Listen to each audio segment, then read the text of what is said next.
Prairie Mosaic is funded by the Minnesota Arts and Cultural Heritage Fund with money from the vote of the people of Minnesota on November 4, 2008. The North Dakota Humanities Council, a nonprofit, independent state partner of the National Endowment for the Humanities. The North Dakota Council on the Arts, and by the members of Prairie Public. Welcome to Prairie Mosaic, a patchwork of stories about the people and places that contribute to the arts, culture, and history in our region.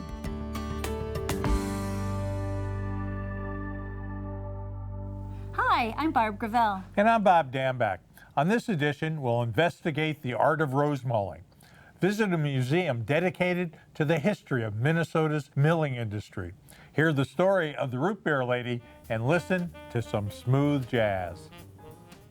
Poetry Out Loud is a contest that encourages the nation's youth to learn about great poetry.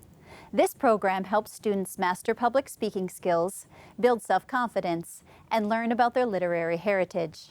Bethany Brownbaugh of Cavalier High School was a finalist in North Dakota's 2013 State Poetry Out Loud competition.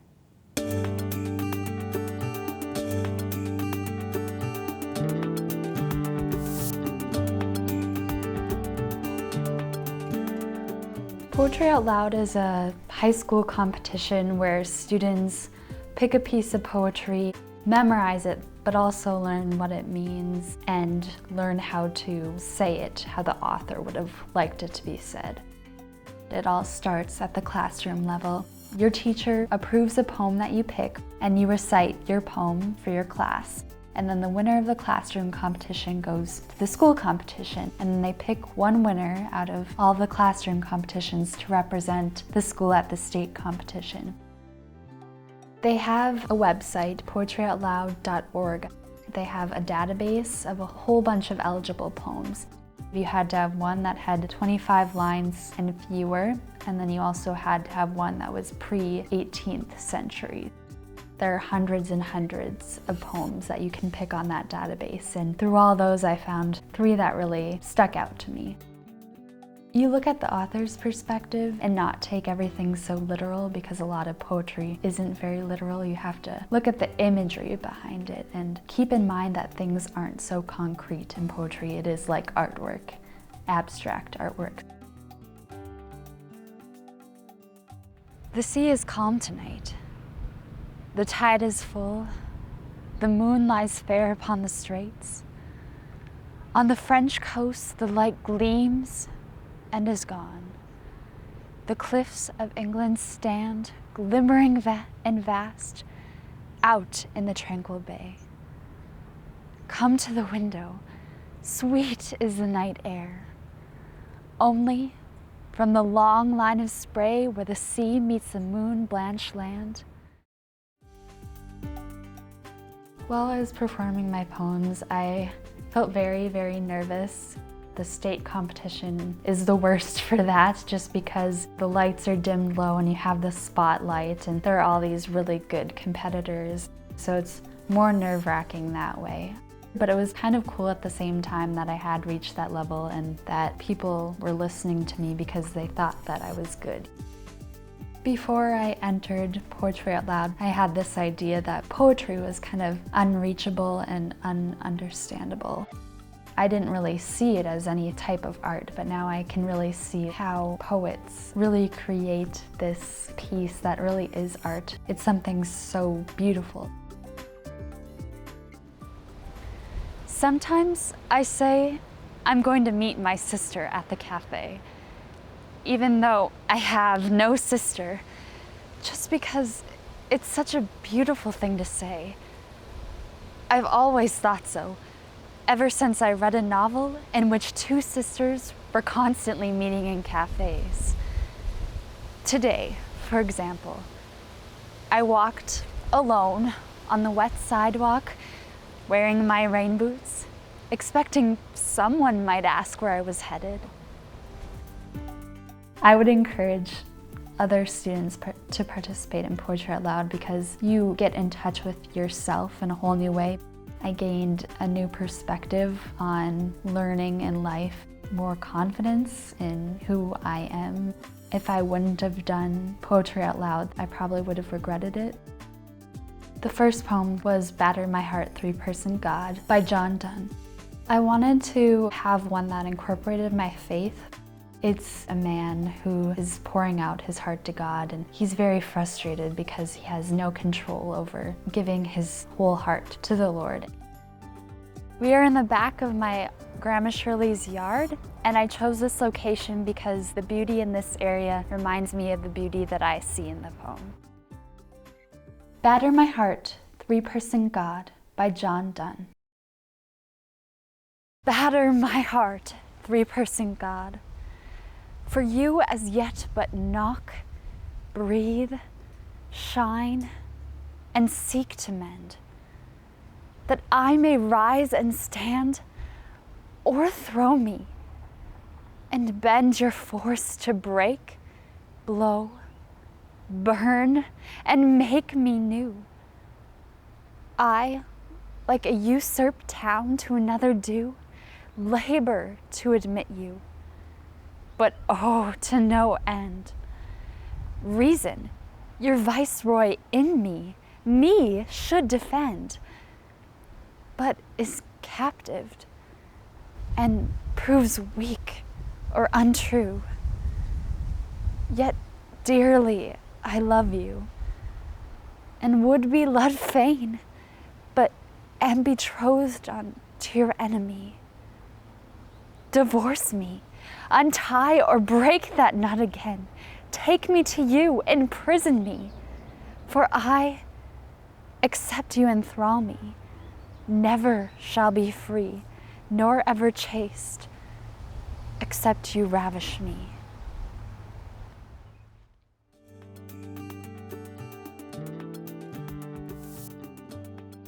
In 1974, Jean Hanel enrolled in a rosemalling class.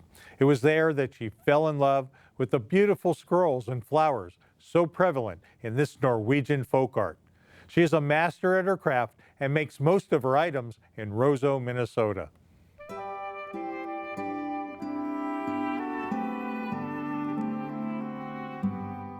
Rosemalling in Norwegian means flower painting. And when you look at the different styles of rosemalling, they always incorporate flowers. Certain churches in the cities would invite painters from Europe to come in and paint their churches. And they needed people to help them. And that would be just regular Norwegians.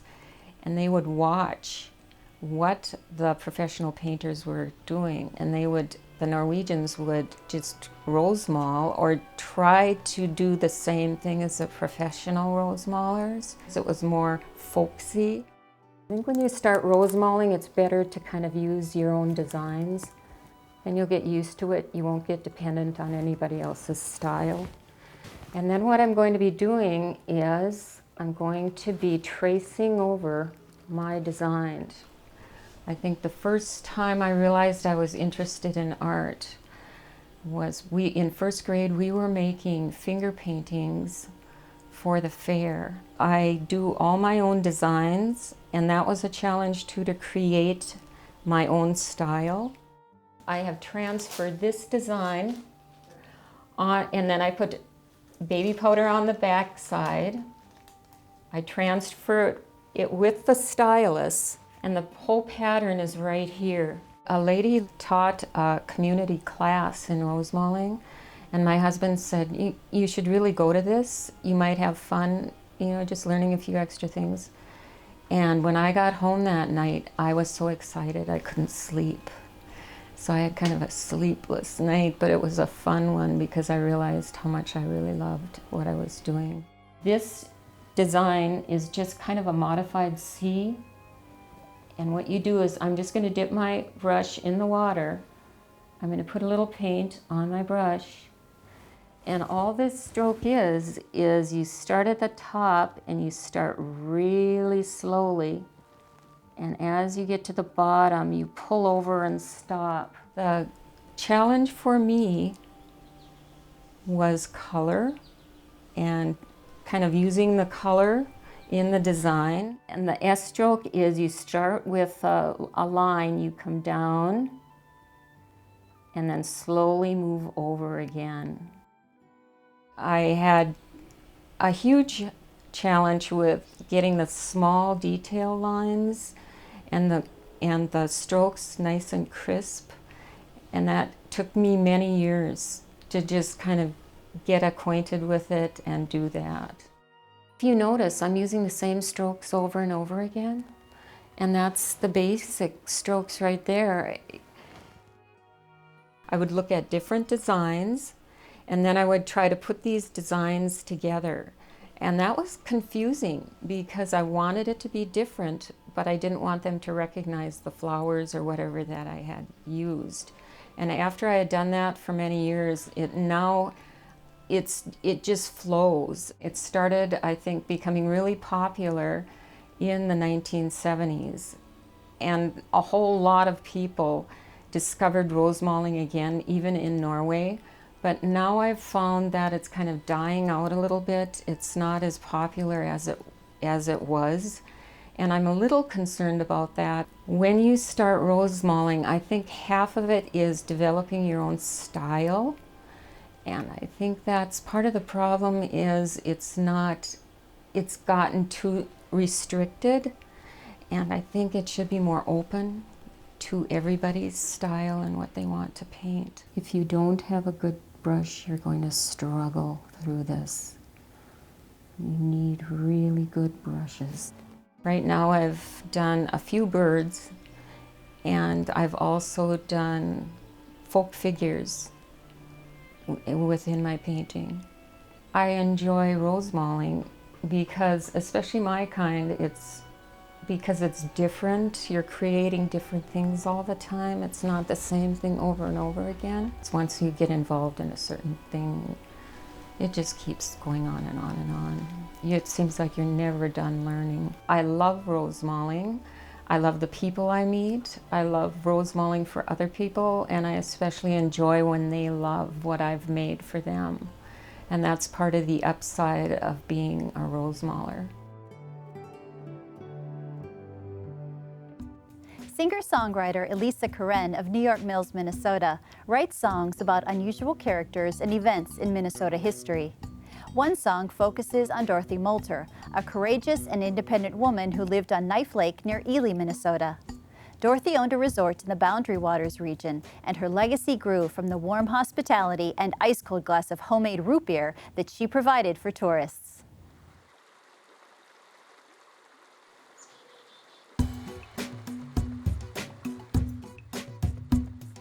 I live in the Boundary Waters in northern Minnesota.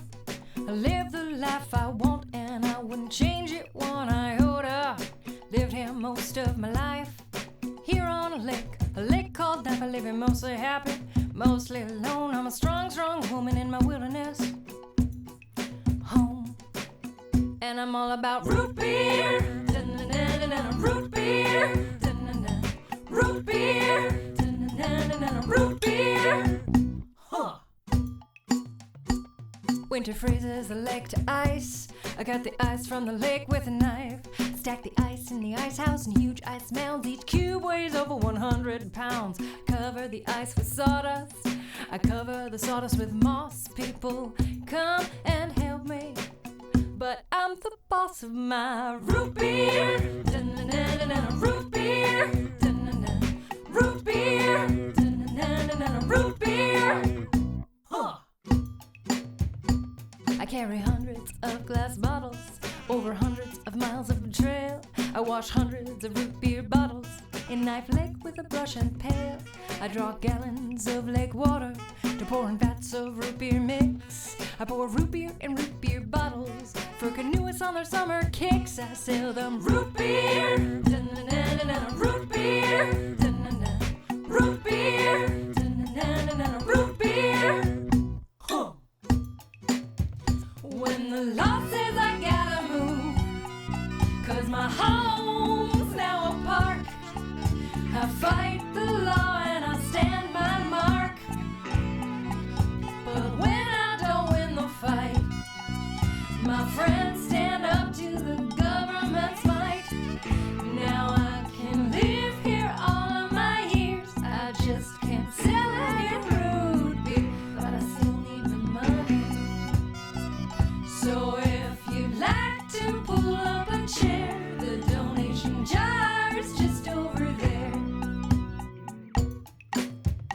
Some folks try and find me, some come accidentally, but they are all covered with sweat and they'll drink anything they can get.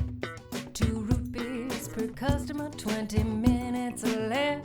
Why I have those rules, I bet you can guess. There won't be enough root beer, da-na-na-na-na, root beer, da-na-na, root beer, da-na-na-na-na, root beer. Huh.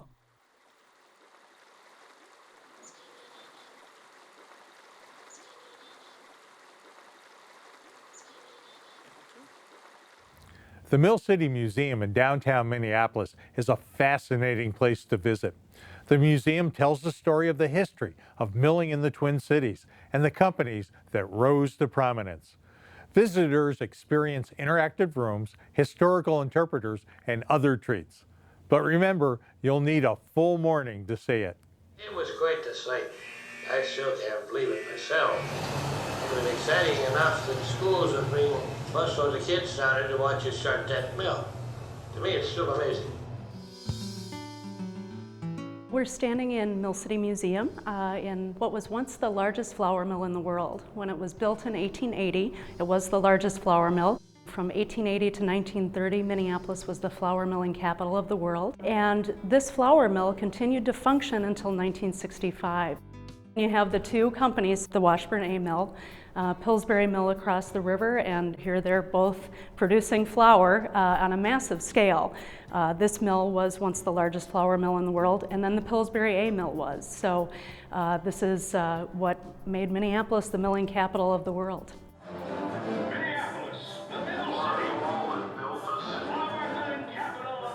The building closed as a flour mill, and in 1991, there was a huge fire that burned through the building, destroying all the original equipment. And in 2003, this opened as Mill City Museum with a brand new building built inside the ruined walls.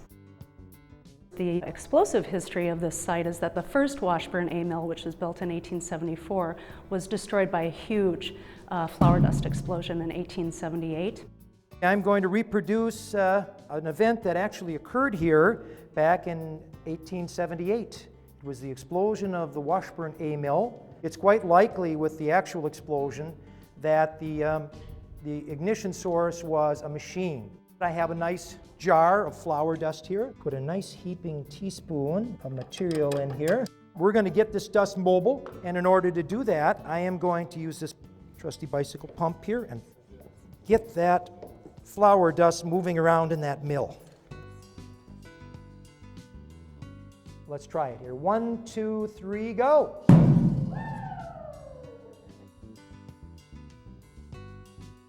We're part of the Minnesota Historical Society, so it was the Minnesota Historical Society's exhibit team and department that worked on the exhibits here, and they explore a number of different things.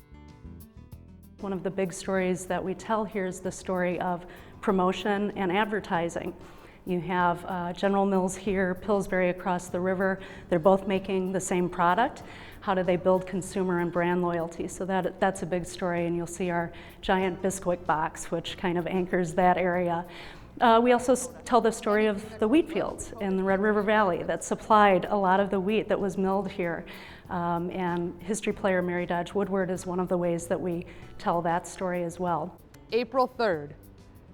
When the sun shines, such a steam arises from the ground that the prairie looks like an ocean with waves. One cannot make out objects at a distance. The country is alive with teams seeding and dragging.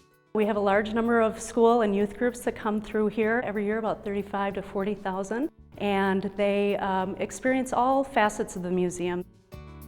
We have an interactive water lab where people can discover changes that were made to the river in order to power the mills. The key to the whole thing is not to let the water go down the waterfall. So what they did was build a 3-sided dam, and that actually raises the water up a little bit more and then drives it to the side where you can run it through machines. We have a baking lab where all sorts of things take place.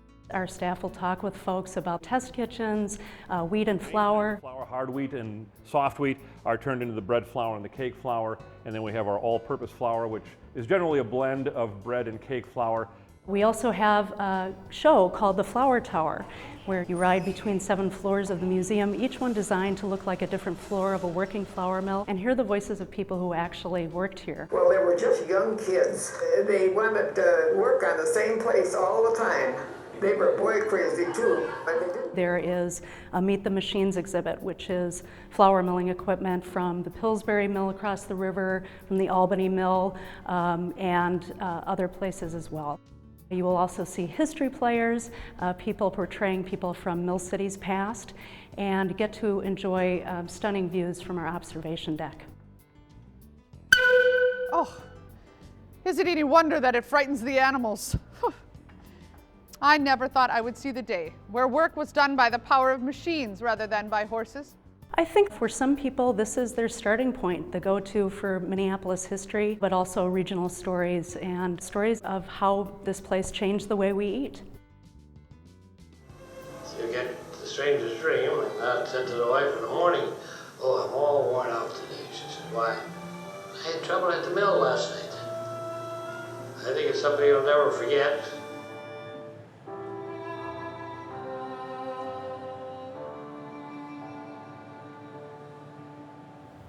Peggy and John Bartunek live in Grafton, North Dakota, and have a long history in music education and performance. They started the Sneaky Wild Oats because of their love for jazz. Today, they play throughout North Dakota and Minnesota. So sit back and enjoy the smooth jazz sounds of Sneaky Wild Oats. There will be many other nights like this, and I'll be standing here with someone new. There will be other songs to sing, another fall, another spring, but there will never be another you. There may be other lips that I may kiss, but they won't thrill me like yours used to do. Yes, I may dream a million dreams, but how can they come true if there will never ever be another you?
Other nights like this, and I'll be standing here with someone new. There will be other songs to sing, another fall, another spring, but there will never be another you. There will be other lips that I may kiss, but they won't thrill me like yours used to do. Yes, I may dream a million dreams, but how can they come true if there will never ever be, no, there will never ever be, no, there will never ever be another you.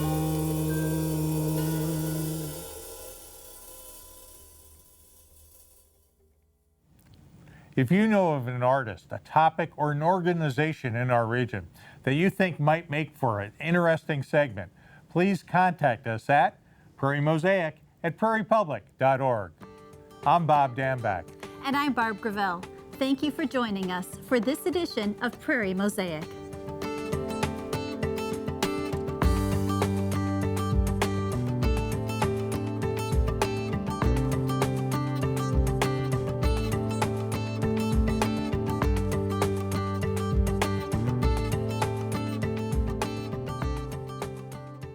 Prairie Mosaic is funded by the Minnesota Arts and Cultural Heritage Fund with money from the vote of the people of Minnesota on November 4th, 2008.